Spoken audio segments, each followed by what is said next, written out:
Hello students. Okay, so today we are going to do a new game. I would call it hide and seek. So I would demo to you what is the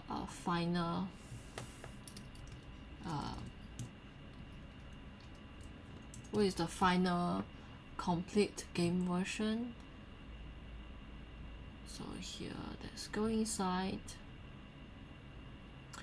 And when I start the game, it's supposed to have a star, follow my mouse pointer, and then find all the animals come along the way.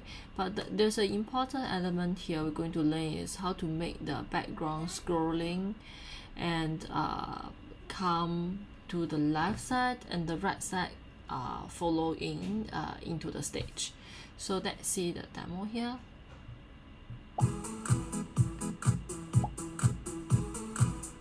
As you can see, on each animal touched by the star, the point here will increase by 1. At the same time, the animal size will become smaller and smaller to make the game a bit more challenging. As you can see, the backdrop keep moving, so it makes user feel a bit hard to see the animal. And when you get the 10 points, you will see you winged sprite coming out. So this is how we are going to do the lesson today in the basic version. And then before we close off this basic version game, I will demo to you the challenges version where we enhance the game a bit to make it more a bit more different, a bit more advanced. But of course the code will be changed accordingly. Okay, so let's do the basic version first. So from scratch, we will need to get the backdrop.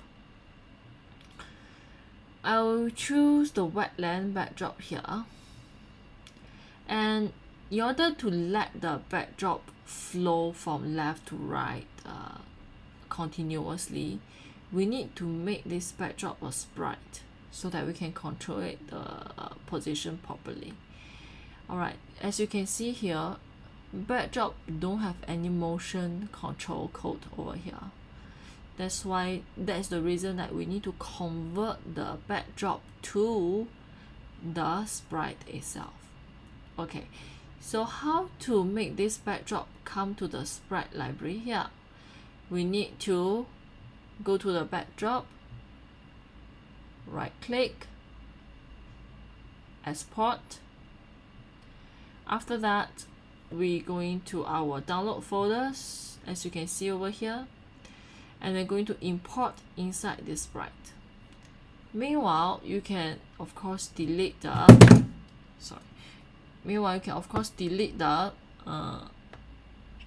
backdrops to make it black. Here we're going to upload one, my documents, wetland, and here we go. Okay, so let's delete the first sprite. So once the backdrop is ready, the sprite backdrop is ready, we're going to code it. First, we're going to have a flag to tell computer, say that, hey, when the flag is clicked, I want it to go to 0 and 0 position to initialize the position first, and followed by a forever loop. The loop itself will continuously move the backdrop 5 steps every time it loops. So it will move minus 5 steps, which it means minus 5 steps is on the left side. Okay, so when you play now, you can see the backdrop move and stop here. So you can see there's a line of the backdrop still remaining. Don't worry, we'll fix this. Okay, so next we want to check if a certain position is reached, then we want to do something, right? So what condition we should put inside here? We will need the help of operators, and I would choose less than. Okay, so currently it's about minus 465 in the x coordinate. So here I would like to check if the position is less than 450 on the x coordinates, then let me add the x coordinates first, x position. Then we are going to go to a new location. So that new location should be around this side, right? So it basically it goes like through the left side and then it come back to the right side, ready to flow inside continuously. So here we need to go to the positive 450 and let's see how it goes.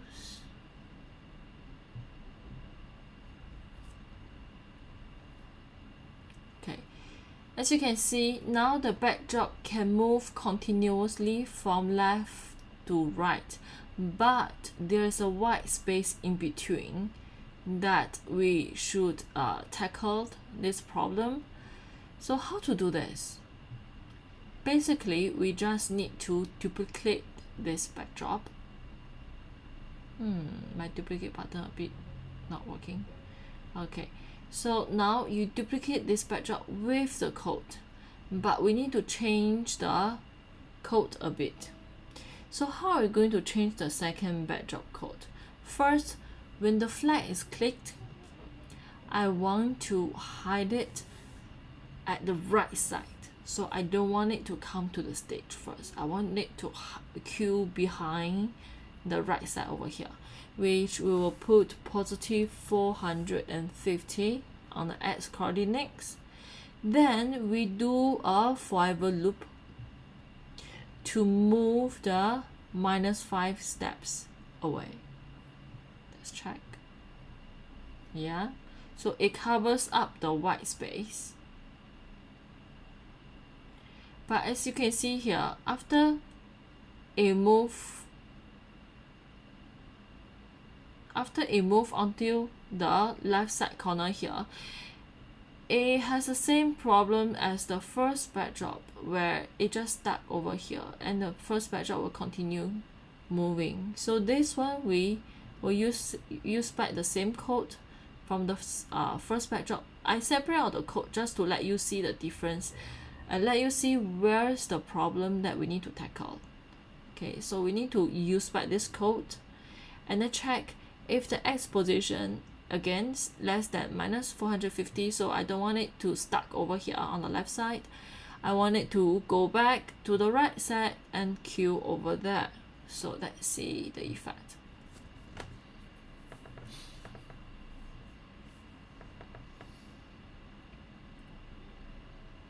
Okay, so this is how we do it to a very simple code. There's no much skill inside here. As long as you get your logic right, you can achieve this similar effect. Okay, so this is how we get the two backdrops connected with each other and then queue behind each other to give a feel of, you know, the backdrop keep on moving when the game playing. But as you can see here, got some cut lines here, doesn't really match the previous image. There's one trick about this is you go to the costume. If you try to flip horizontal, then it kind of fix the issue. That's why I choose this backdrop, because my photo editing skills is not so good and I want to have a quick backdrop image to do, quick and nice backdrop image to do. So this is quite a nice techniques that I can use. And when you play now, you can see that it's kind of not so awkward from the previous version after I flip horizontally. Alright, so next we will focus on building the other sprite, which is the star. So actually the star I found in the sprite library, not the backdrop library. I think it's called magic wand. Magic wand. Where is the magic wand? Over here. So after I add in this, as you can see, there's a stick. To my own preference, I don't really like the stick, so I will tend to remove that away. So I'll just move this away and delete. I move the star in the middle of the sprite location. It's too small to see. Alright, so here the size I feel is a bit small, so I will enlarge the sprite size. Maybe this is good enough for me. Okay, right, now when the sprite is ready, we're going to focus on the code. So how am I going to code this? First, in the demo, you will see that the sprite is following my mouse, right? So how to achieve this? When the flag is clicked, I'm going to do a forever loop. I think we are familiar with this code. We did it at least 2 times before. Okay, so set X and set Y. The value inside should use the sensing operator here, mouse X and mouse Y. So when you play now, you will see that backdrop is moving. At the same time, the star is moving across the screen. Depends on how your mouse control is. So the next thing is we want to play a song in the background. That's something we want to do also. So I would do another forever loop, just not to confuse your.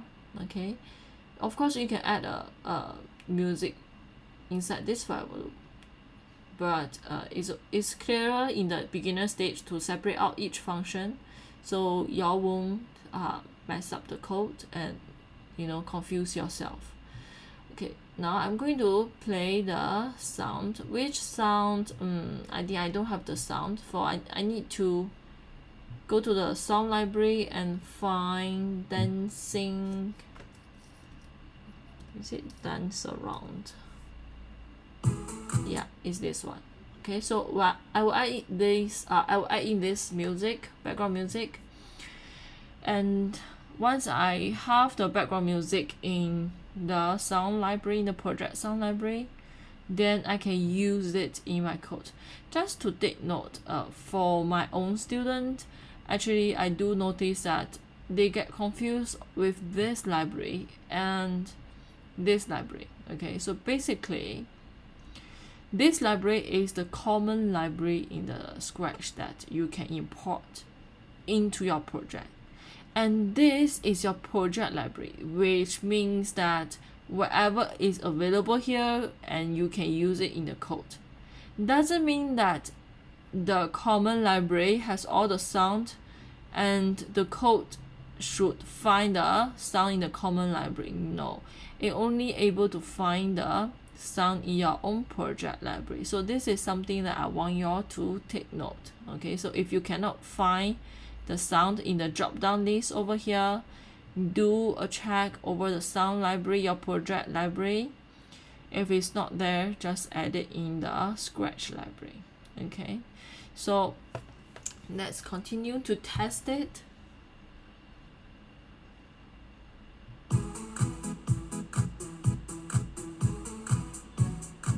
Okay, so we have the sound ready. Next, we're going to prepare another sprite for the hide and seek animal. We will choose the green color one. So because my backdrop is green, to make it a bit more challenging, you can choose whatever green animal that you can use. For example, butterfly. And inside the butterfly, I'm going to delete other costumes. The reason is I don't want too many sprites to manage on the sprite listing here.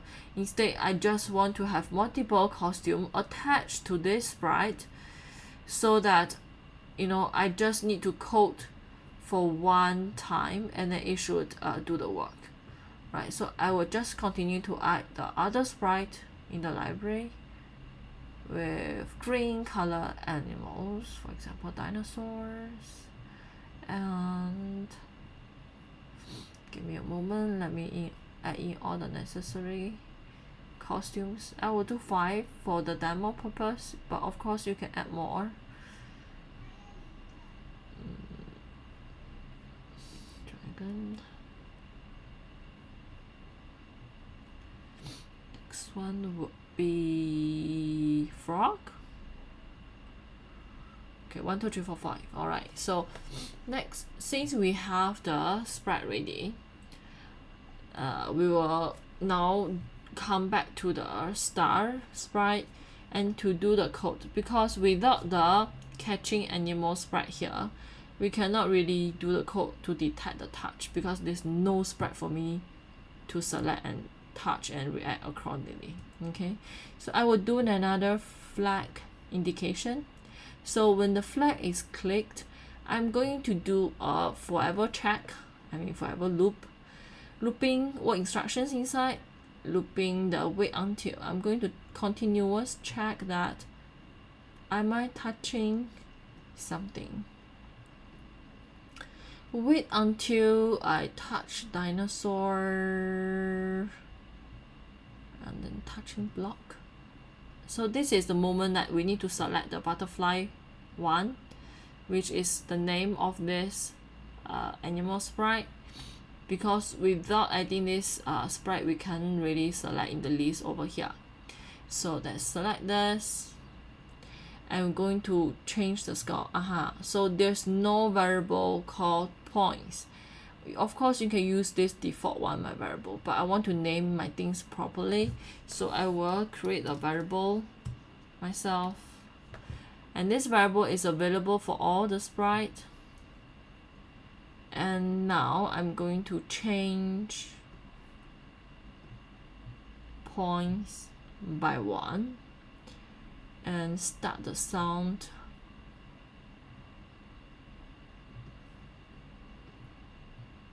magic spell, followed by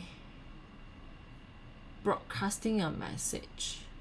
So this broadcast message, we can put it aside first. Let's go with the logic flow. Okay, so by now, when I touch the animal, it should add the point by 1 and get a sound. Okay, let's try it.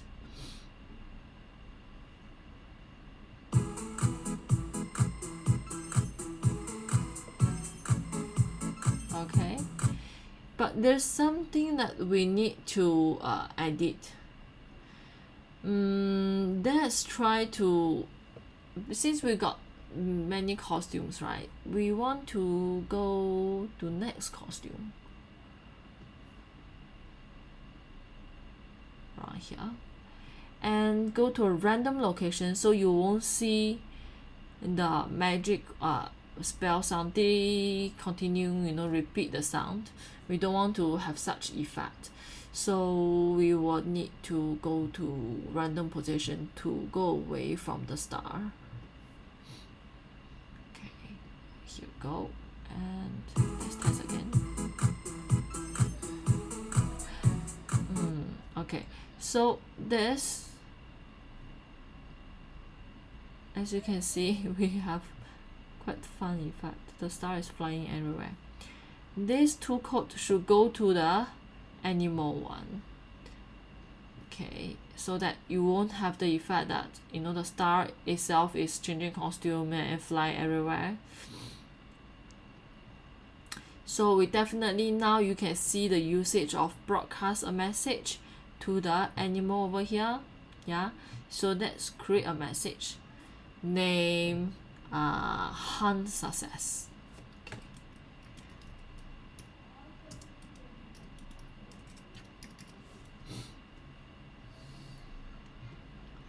So after I broadcast this message, this is the sender.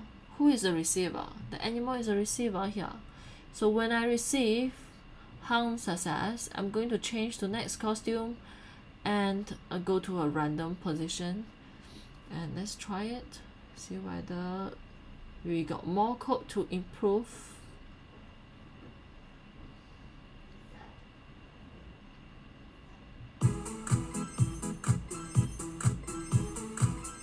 Okay, so it do the work here, but seems like we want to slow down the process a bit.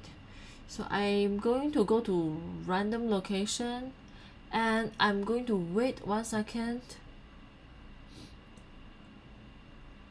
Or maybe we can hide first.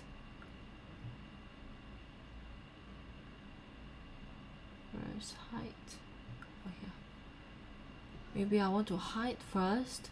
And then in the meanwhile, when I hide, I change to next costume, go to the random location and wait 1 second. I'm going to show myself up.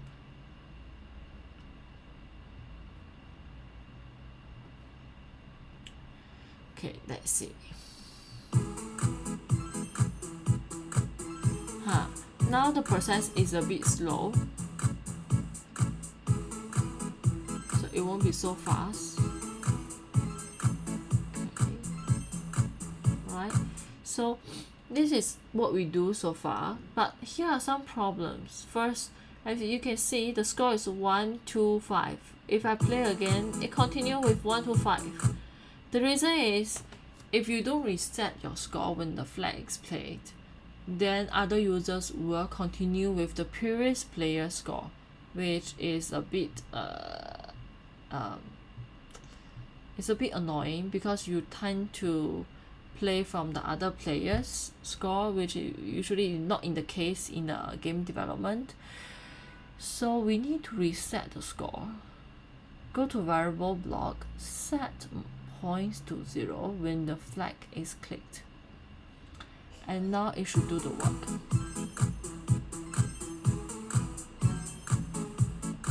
Okay, now if you stop and play again, it will set back to 0 for the new players to play. Okay.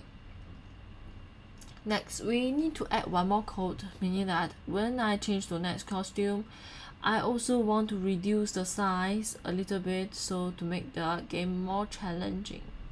So I'm going to change size by 10. No, it's -10. So it becomes smaller. If you want it to grow bigger, you use positive number. You want it to be smaller, you use negative number. Okay, and let's go.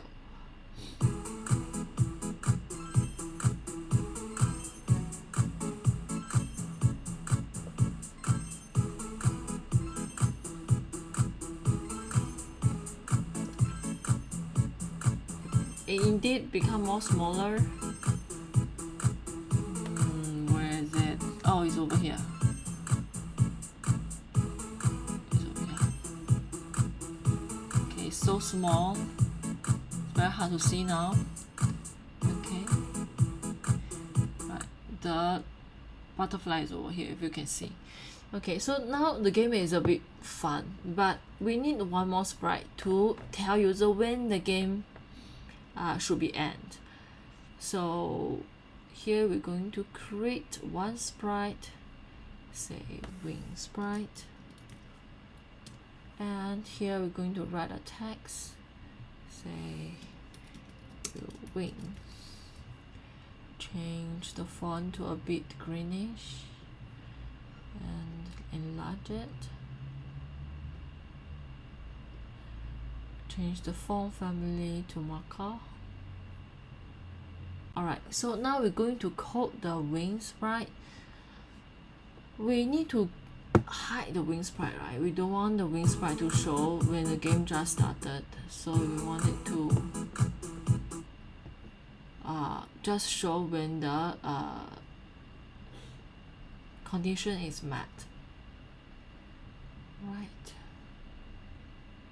Now we're going to put the code in when the flag is clicked. I'm going to make it height.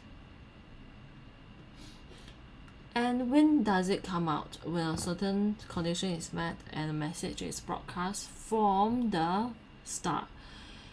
We need to combine this and the wait until code.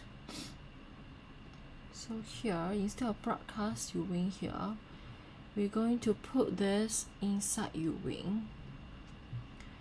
And over here, we're going to wait a certain condition is met.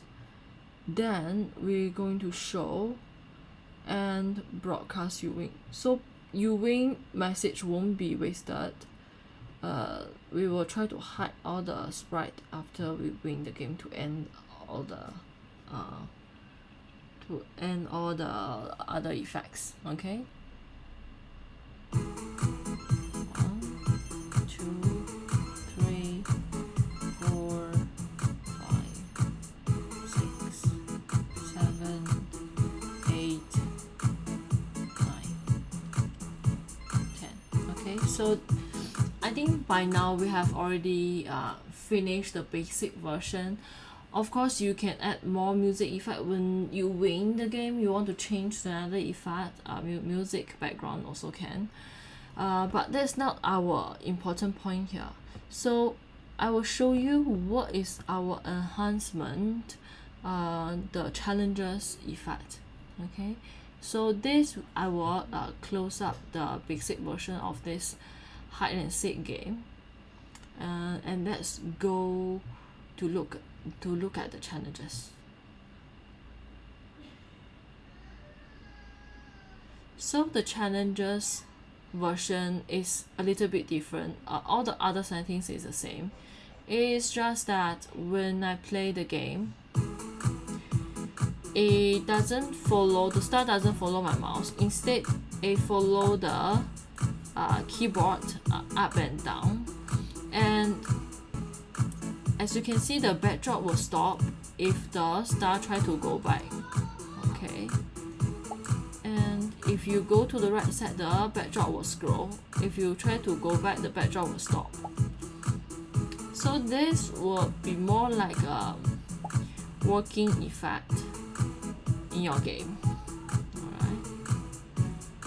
Although all the animals still appear within the one screen, but it does give you some controls of the backdrops compared to the basic version. So how to do these challenges? We will go through it in the class, in physical class or online class. If you want to achieve this, do approach us and we will teach you how to achieve that. By the way, I cannot really find the other ones. Oh, it's over here. Okay. What's the other ones? Can't really see. Oh, it's over here.